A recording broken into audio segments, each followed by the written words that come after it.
যাত্রা মঞ্চ পরি পশ্চিমবঙ্গে রাজনীতি নাটক মোদি মমতা পলিটিক্সরে জনতা দর্শক পশ্চিমবঙ্গে মোদীଙ୍କ ନାରା ଏଥର ବିଜେପି ସରକାର ମମତାଙ୍କ ବିଗର୍ଜନ ବାଂଲା ଆମର ବିଜେପି ଆଉ ଟିଏମସି ରାଜନୀତି ଭିତରେ ପଶ୍ଚିମବଙ୍ଗରେ ଆଉ କୌଣସି ରାଜନୈତିକ ଦଳର ଗୋଟି ଚାଳନା ଯେମିତି କିଛି କାମ କରିନାହିଁ। ନିର୍ବାଚନ ଆରମ୍ଭ ପୂର୍ବରୁ କୋଲକାତାରେ ଦେଖିବାକୁ ମିଳିଛି କେବଳ ମୋଦି ମମତାଙ୍କ ଗୋଟିଏ ପରେ ଗୋଟିଏ ନାଟକ। আমি আমার কর্মীদের কাছেও খুব কৃতজ্ঞ যারা জীবনপণ লড়াই করে অনেক অত্যাচার সহ্য করে সেন্ট্রাল ফোর্স এবং এখানকার ফোর্স সবার যৌথ অত্যাচার সহ্য করেও টোটাল সমস্ত মেশিনারি গভর্নমেন্ট অফ ইন্ডিয়া গৃহমন্ত্রী অমিত শাহ ବି କିଛି ପଛରେ ପଡ଼ିନାହାନ୍ତି। କୋଲକାତାରେ ଡେରା ପକାଇଛନ୍ତି ଶାହା। ଆଉ ନିର୍ବାଚନର ପ୍ରଥମ ପର୍ଯ୍ୟାୟ ସରୁ ସରୁ ଦିଦିଙ୍କ ଗଡ଼ରେ ଆରମ୍ଭ ହୋଇସାରିଛି କାଦୁଅ ଫିଙ୍ଗା ରାଜନୀତି। लेकिन टीएमसी के मंत्री आपके हिस्से का चावल भी लूट लेते हैं। ଖାଲି ଏତିକି ନୁହେଁ, କର୍ମୀଙ୍କ ମଧ୍ୟରେ ଗଣ୍ଡଗୋଳ ଠାରୁ ଆରମ୍ଭ କରି ଏବେ ଟିଏମସି ଓ ବିଜେପି ନେତାମାନେ ରାତି ଅନିଦ୍ରା ହେଉଥିବା ଦେଖିବାକୁ ମିଳିଲାଣି। तो पहले तो सेंट्रल फोर्सेस मेरे को एंटर ही करने नहीं देते थे। उसके बाद पूछा किसी से, बोला नहीं हमरा आपको जाने का हक है, बिकॉज वो लोग पहले किसी को अंदर में ही जाने नहीं देते।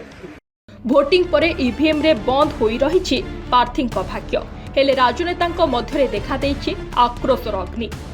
ମମତା ବାନାର୍ଜୀ କୋଲକାତାର ଏକ ଷ୍ଟ୍ରଙ୍ଗ ରୁମ୍ରେ 3 ଘଣ୍ଟାରୁ ଅଧିକ ସମୟ ବିତାଇଥିବା ପରେ ইভিএম সহিত জড়িত অনিয়মিততা সম্পর্কে কড়া চেতাবনী দিয়েছেন। 2016তেও সেম জিনিস হয়েছে, 2021এও সেম জিনিস হয়েছে। ওরা কিন্তু বারবার করে যা এক্সিস্ট পোল যা দেখিয়েছে টোটালটাই দেখিয়েছে বিজেপির কথায়। এবং আজকে তো আপনারা জানেন নিরপেক্ষতা বলে ভারতবর্ষে কিছু নেই, সব একপক্ষ হয়ে গেছে। আমি তাদের বলবো আমাদের কর্মীদের এবং মানুষকে সাথে থাকতে, যাতে কাউন্টিংয়ে সবাই সমানভাবে আজ থেকে পাহারা দেয়।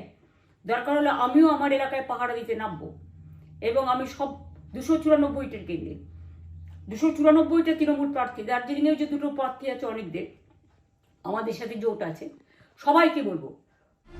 ସେ ଘୋଷଣା କରିଛନ୍ତି ଯଦି ଭୋଟିଂ ମେସିନ୍ କିମ୍ବା ଭୋଟ ଗଣନା ପ୍ରକ୍ରିୟା ସହିତ ହେରଫେର କରିବାକୁ କୌଣସି ପ୍ରୟାସ କରାଯାଏ ତେବେ ଜୀବନ ମୃତ୍ୟୁର ଲଢ଼େଇ ହେବ। ମମତା ବାନାର୍ଜୀ ଦକ୍ଷିଣ କୋଲକାତାର ସଖାୱତ ମେମୋରିଆଲ ସ୍କୁଲର ଷ୍ଟ୍ରଙ୍ଗ ରୁମ୍ ଯାଇଥିଲେ। ସେଠାରେ ଭବାନୀପୁର ବିଧାନସଭା ନିର୍ବାଚନ ମଣ୍ଡଳୀର ଇଭିଏମ୍ ଏବଂ ବାଲାଟ ପେପର ରଖାଯାଇଛି।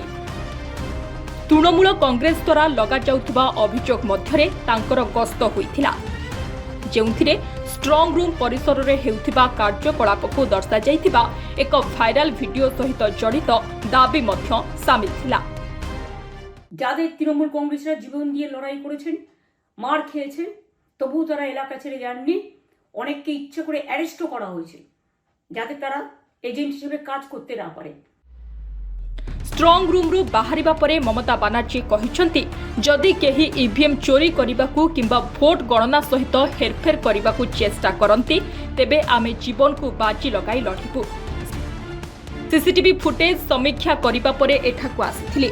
ଏଠାରେ ଇଭିଏମ୍ ପାଇଁ ଏକ ସୁରକ୍ଷିତ କୋଠରୀ ଅଛି, ତଥାପି ଆମେ ଜାଣିବାକୁ ପାଇଲୁ ଯେ ଅନେକ ଅଞ୍ଚଳରେ ହେରଫେର ହେଉଛି। দিদির প্রতি ভরসা রাখুন, বাংলার মানুষের প্রতি ভরসা রাখুন। আমাদের মামাটি মানুষের সরকারই আমরা গঠন করছি এবং করব। নিশ্চিন্তে থাকুন, নিশ্চিন্তে শান্তভাবে সংযতভাবে থাকুন।